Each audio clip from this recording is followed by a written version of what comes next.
The best part about pirating is I haven't had to wash me bowls in a month. Yarg. Yarg. Yarg. Yarg. I thought it was pretty cool of Jeffrey Rush to agree to be in the first Pirates of the Caribbean movie before he knew they were going to be a success. Because he's a pretty accomplished actor. I think he's won an Academy Award in the 90s and been nominated a bunch of times, like 5 times. So for him to agree to come be a pirate in a movie based on a Disneyland ride is pretty cool. I actually think he did a better job at being a pirate than Johnny Depp did. Even though Johnny Depp gets all the, recognition and praise for it. I think Jeffrey Rush was my favorite pirate in the movie. Here is Captain Hector Barbosa.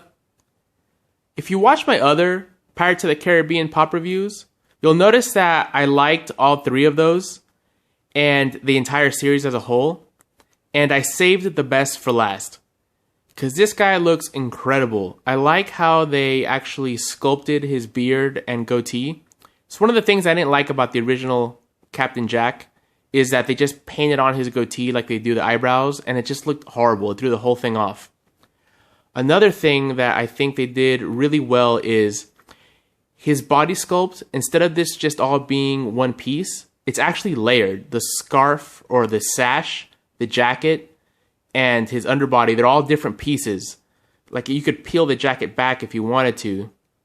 I don't want to too much, but you can kind of see there.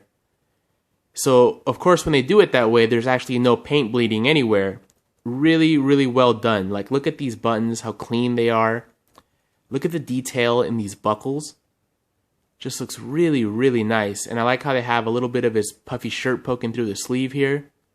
And his boots, of course, look nice. They actually did them in a nice shiny leather. And they did this in a flat-looking black leather, which is a nice touch. Just makes it overall look more detailed and well done. His hair is sculpted nicely throughout the back. The buckle on his hat has really nice detail too. And the way this overlaps. They could have easily just done a strip of black, but they added this little belt part too.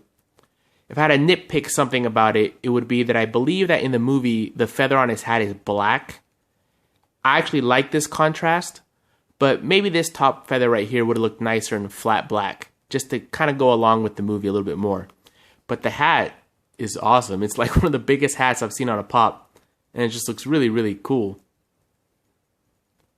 The back is also molded really nice. Just an overall great pop. And I don't know, this is probably my favorite pop when it comes to just the detail in it and how well it's done. Whoever designed this at Funko and whatever factory they sent it to get produced, good job. They should be in charge of every pop. I mean, this is just really, really nice. When I first took this guy out of the box, I was a little worried he might have some trouble standing, but he's actually pretty sturdy despite that big hat on his head that's tilted to the side. This guy's pretty easy to find right now. I've seen him in the retail stores, a few different places. Not a whole lot of them, like 1 or 2 Barbossas, so you'd have to get lucky, I think, to get a really nice box. But he's also available online for pretty cheap right now. So if you're looking for this guy, he shouldn't be hard to find. It's actually been more like 6 months. But who's counting? Yeah. Yeah. Yeah. Yeah.